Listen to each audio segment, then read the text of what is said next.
Hi and welcome. So today I want to share with you why you feel so disconnected as an emotional eater, why you feel disconnected when you emotionally eat, and how to really reconnect back to yourself. I know for many clients, when I work with them, there is a sense of feeling disconnected from themselves or something is taking them over. And I really felt that way when I was going through my own emotional eating journey. I felt like I wasn't fully myself. I felt I was sort of in this state of constant worry or anxiety about food. And we feel disconnected from ourselves because we are disconnected from ourselves. So emotional eating is a coping pattern. It's a coping mechanism. It's something we use in order to help us not feel as uncomfortable, to distract us from uncomfortable emotions or stressors in our life. And this coping mechanism really begins in childhood when we weren't modeled how to be with certain things in our life or how to really regulate ourselves and our emotions. And so sometimes it's hard to go back and see when that really started, because as kids, we might not have as many stressors as when we're older. So we really start seeing the pattern as we're going through life and sort of being faced with more and more stress. And so what I want to say is that this anxiety, this anxiousness, this worry, this disconnected feeling really is a messenger. And when we use food every time we feel that discomfort to kind of try to soothe ourselves, we're actually moving further and further away from ourselves.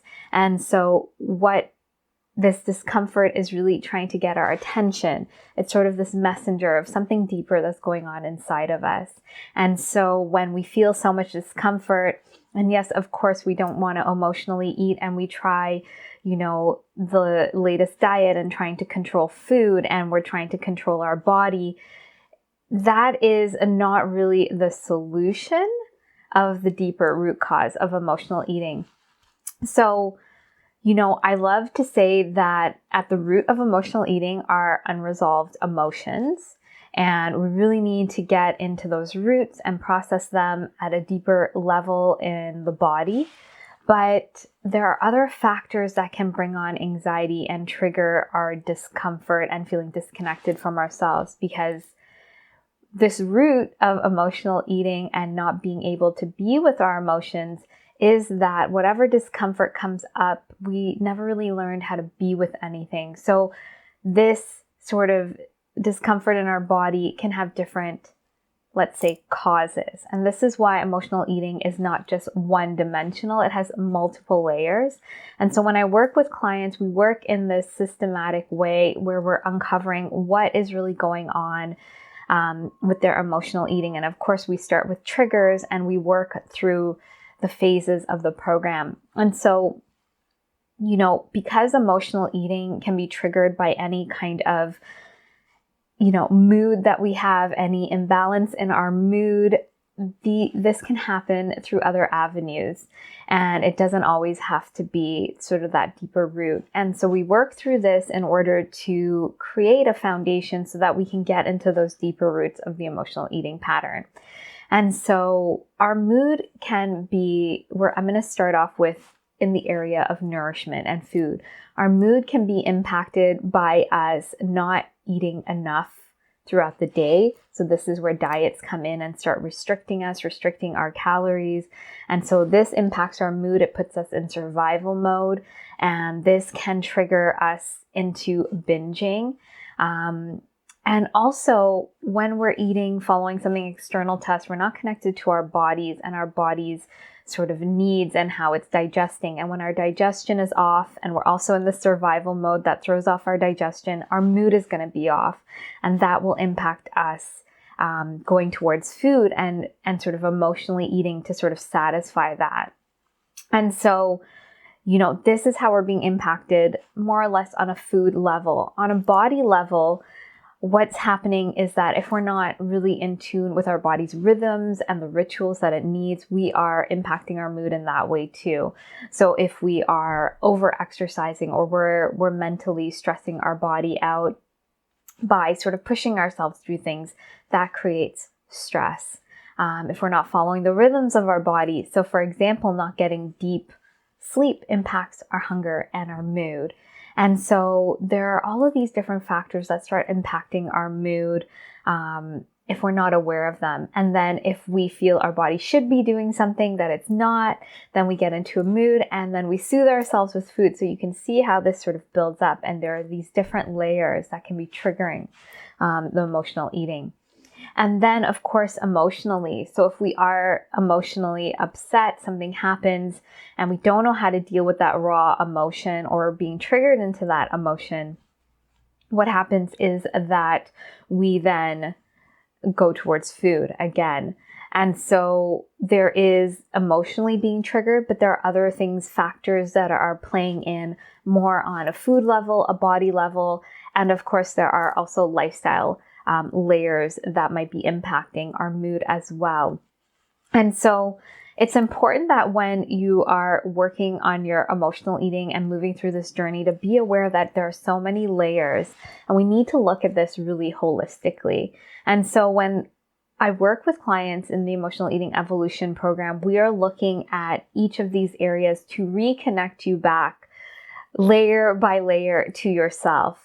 Because yes, of course, we want to emotionally reconnect back and integrate, but we want to do it on the different levels, because if we are not nourishing ourselves well, if we are, upsetting our digestion, that's going to create a mood in our body that is not truly emotional. It's disrupting our, our gut-brain axis and impacting our mood. So it's not necessarily emotional that's at the root of that. And when we look at our body, if we're not following the rhythms of our body or the energy levels of our body, or giving our body, let's say, for instance, that deeper sleep and having rituals around that, we're impacting our body at that level. And then to get into what I really call true emotional eating is when we purely use food after all of those things have been covered. We're really taking care of the way we're nourishing ourselves, our digestion, and our body, and we're still emotionally eating. This is where it's the true emotional eating, where it's really emotion sort of triggering your emotional eating, making you go towards food. And this is where we dive deeper into feeling safe in the body to finally process and move through those emotions, to resolve them, to integrate them, and then to move forward really powerfully, so that we're no longer using food to cope. We're actually meeting the true needs of the emotion and reconnecting you back, because that part of you that you sort of shoved aside, it reconnects back in. So we're reconnecting to ourselves through food and nourishment, through our body, and through our emotions. And so that sort of anxiety and discomfort starts dissipating, and you feel more and more empowered in yourself. You don't feel disconnected and worried. You have the tools to come back to yourself. And when you're able to connect back to yourself on those levels, you feel good around food. You feel confident in your body. You're no longer obsessing and worrying and feel out of control around food and your body and, X, Y, and Z. And you finally have all of you present to move forward in your life. And so beyond feeling just good around food and in your body, you start moving towards other things in your life you might have put off because this has been such a big issue for you. And so I just want to say that, emotional eating is really a symptom of being disconnected from ourselves on multiple levels. And we need a holistic solution to get back all those parts of us and connect back in and feel whole. If we just do the food part, we're still not going to get to those deeper levels, or just the body part or the emotional part. So we need a holistic solution, which is why I love when clients go through the Emotional Eating Evolution program. They have so many transformations and things start making sense, because as we put the pieces together, the puzzle builds out and you see the full picture of what's been going on and you connect back to yourself, which is so amazing to see. So if you are ready to move past your emotional eating, you want that support and guidance and a step-by-step plan, and you want to hit all of these areas, I would love to invite you to book in an emotional eating assessment call. So on this call, it's all about you and where you're at and how the program can support you, or if it can support you. And so if you are, resonating with what I'm saying and you are ready to commit to a deeper level of healing, I would love to invite you to that call. So I just want to say thank you so much for watching. If you have any questions, please leave them below. And please be sure to like and subscribe if you haven't. And I look forward to sharing more with you. And I hope you have a great day.